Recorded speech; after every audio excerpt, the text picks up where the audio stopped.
वो कहता है जी मैं ऐसा आदमी नहीं था, मैं कभी लड़ाकू और झगड़ालू आदमी नहीं हूं। परिस्थितियों ने मुझे यहां लाकर खड़ा कर दिया, मेरा गुस्सा इतना बढ़ गया कि मैं खुद पर कंट्रोल नहीं कर पाया और बाई चांस ये सब चीजें हो गई। ऐसे बाई चांस बहुत सारी चीजें होती हैं आदमी की, क्योंकि हम अपने आप को उतना कंट्रोल नहीं कर पाते। कोई व्यक्ति चालाक आपको कब जोश दिला दे। मैं कुछ लोगों को जानता हूं जिनके जीवन में एक बड़ी अजीब घटना घटी।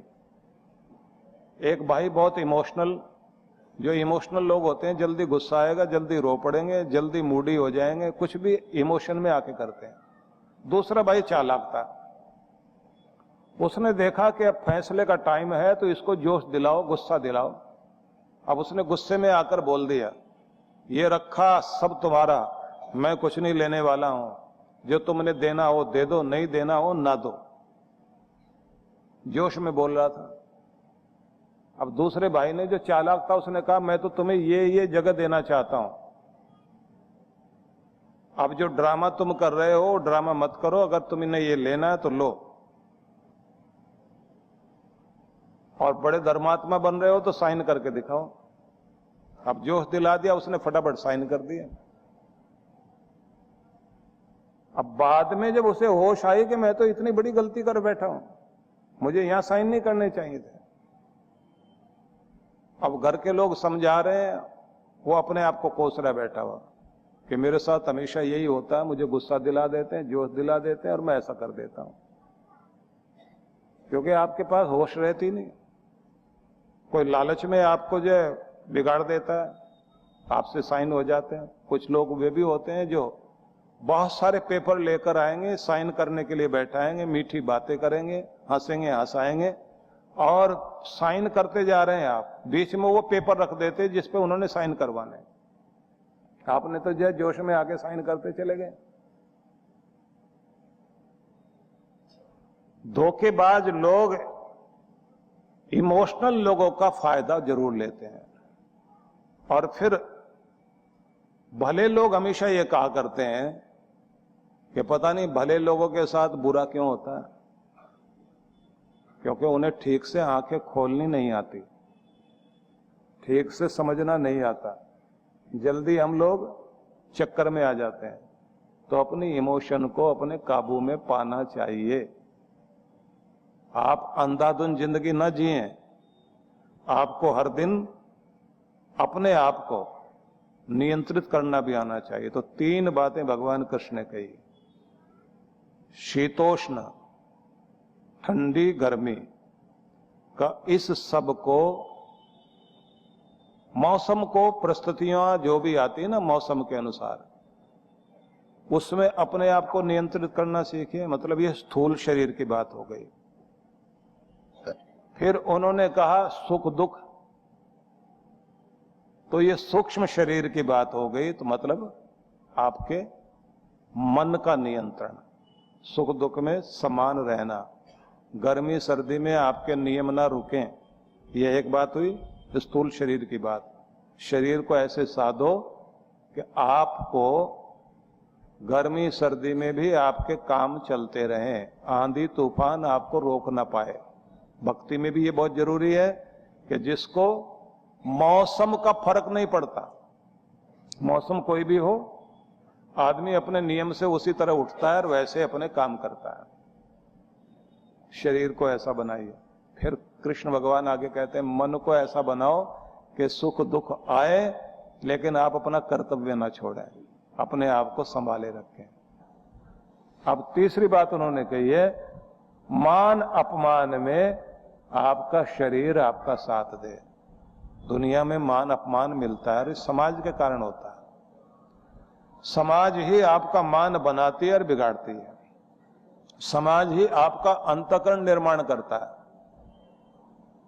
सारी इज्जत जो है वो लोगों के ऊपर टिकी हुई होती है। कब आदमी का मान भंग कर दें ये लोग, किसकी मजाक उड़ाएं। आजकल तो ठेकेदार बैठे हुए हैं, किसी का भी मान हनन करना हो तो उसके लिए लोग हैं, पैसे दीजिए, बहुत अच्छे से बेइज्जती करने वाले बैठे हुए हैं। और किसी का मान बढ़ाना हो तो सोशल मीडिया से लेकर के और इलेक्ट्रॉनिक मीडिया, प्रिंट मीडिया, सब जगह आप रातों रात स्टार बन जाएं।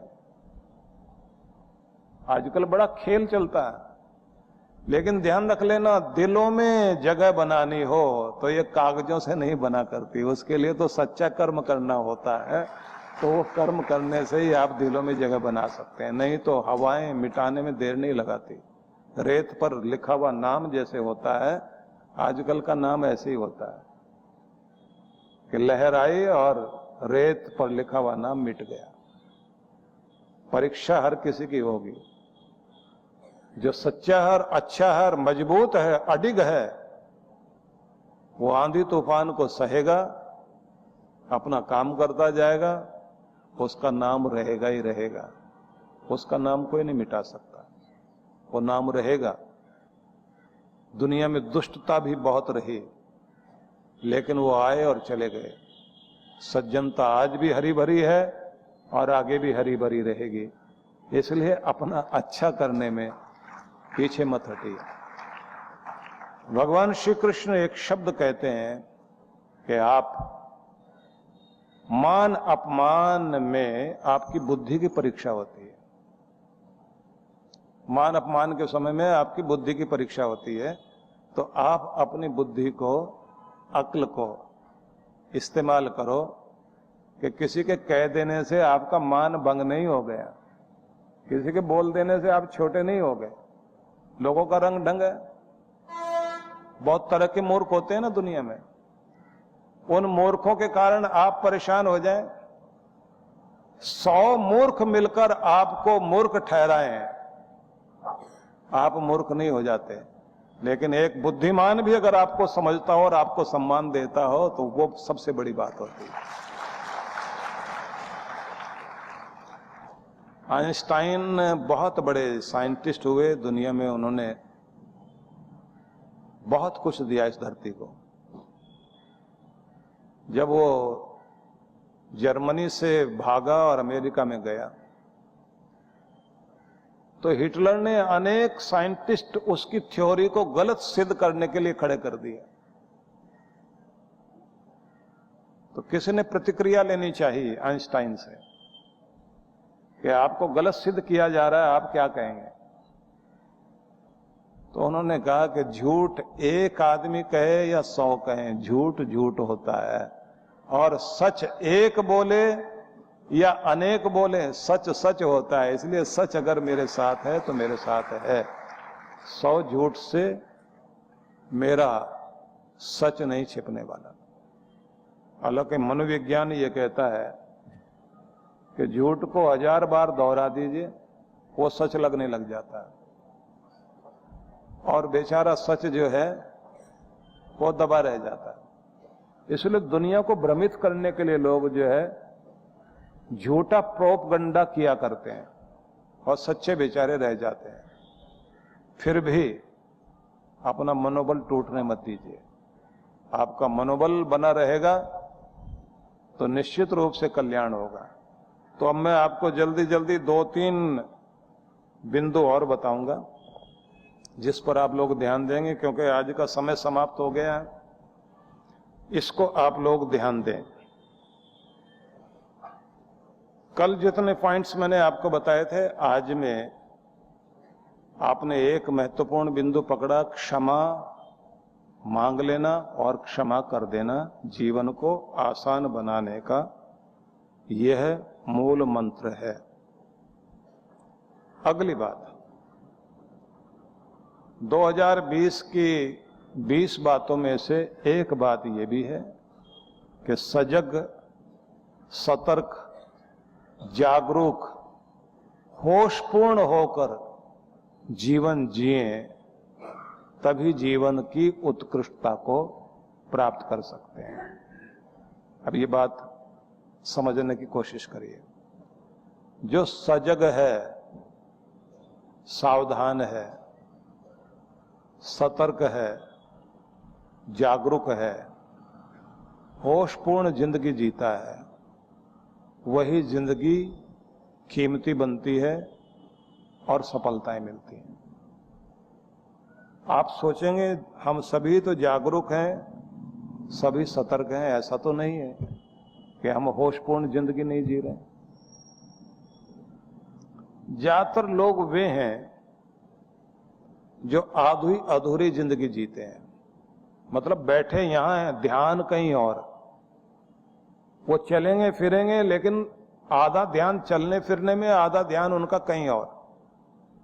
वो खाना खाने भी बैठेंगे तो आधा ध्यान ही भोजन में रहेगा, बाकी ध्यान कहीं और जाता है। तो इसे कहते हैं अधूरा जीवन जीना। वो अगर आनंद वाली जगह में भी होंगे तो वहां भी उनका ध्यान कहीं बटा हुआ होता है, इसलिए वो पूरा आनंद ले नहीं सकते, ना भोजन का स्वाद पूरा ले सकते हैं, ना खेल का स्वाद पूरा ले सकते हैं, जिंदगी का स्वाद पूरा ले सकते हैं, क्योंकि हमारा बटा हुआ जीवन है। हमें अपने आप को फोकस करना नहीं आता। जो काम कर रहे हैं उसमें पूरी तरह से डूबना सीखिए तो आप उसका आनंद पूरा ले सकते हैं। पूरे मन से कोई काम करना, पूरी होश में रहकर काम करना और जागरूक बने रहना। जागरूक बना हुआ व्यक्ति, उसे पता है सुबह उठते ही क्या कहेगा, आज ये दिन, ये महीना, ये वर्ष आया है, जिंदगी का एक महत्वपूर्ण समय। और जैसे एक महान चिंतक ने लिखा कि परमात्मा हर दिन आपके हाथ पर सोने के सिक्के की तरह एक दिन का अवसर हाथ पर रखता है और कहता, जाओ इस सिक्के का इस्तेमाल करो। हम बिना इस्तेमाल किए उसको गंवा देते हैं और शाम होने तक वो सिक्का हमसे छीन लिया जाता है। कि अगर हो सके हर दिन सुनहरा सिक्के जैसा दिन आपको दिया जा रहा है, इससे कुछ ऐसी चीज खरीदो जो आपकी जिंदगी को कीमती बना सके। इसका ठीक प्रयोग करना सीख जाइए। जिन्होंने किया वो कीमती बन गए दुनिया में। और अगर रोते धोते हुए जिंदगी बिताओगे, मेरे भाई ने ठीक नहीं किया, मेरे दोस्त ने ठीक नहीं किया, मेरी बहन ने ठीक नहीं किया, मेरी पत्नी ने ठीक नहीं किया, दुनिया तो जैसी है वैसी रहेगी। आप आगे बढ़िए, आगे का सोचिए, व्यवहार चलाने के लिए जो कुछ आपको करना पड़ता है वो करिए, लेकिन बड़ी चीज है अपने बड़े लक्ष्य को ध्यान में लेकर चलिए।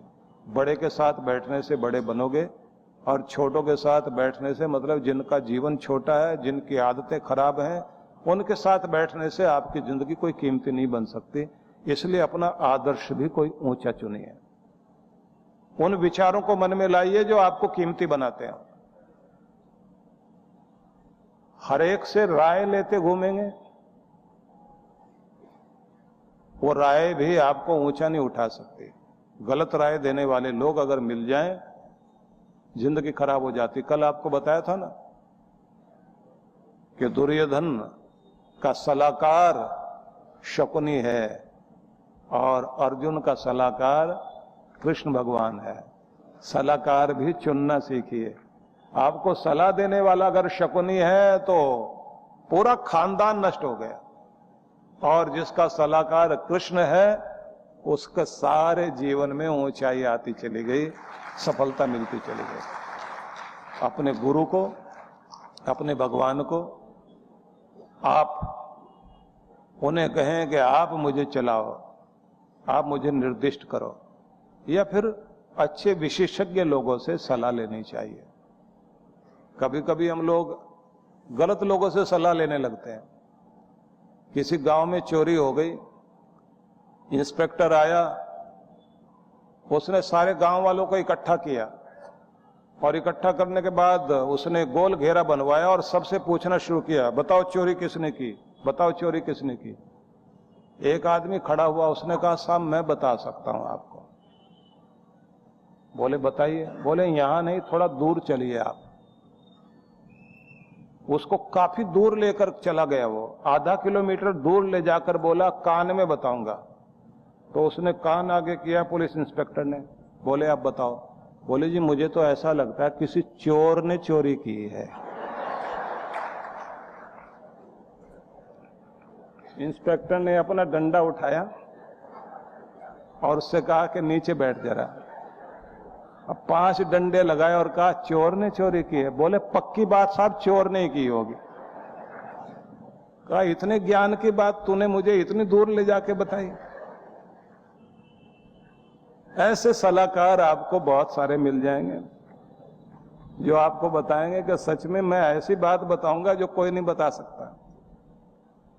तो सलाहकार छोड़िए, गलत सलाहकारों से बचिए और होशपूर्ण जिंदगी जीना शुरू कर दीजिए। बेहोशी की जिंदगी बहुत हो गई। आप बहुत कीमती हैं। अपने को मान देना सीखिए, अपने को प्यार करना सीखिए, अपनी वैल्यू समझिए। जिस दिन आपको अपनी वैल्यू समझ में आ गई, आप सच में कीमती हो जाएंगे। बहुत बहुत आशीर्वाद।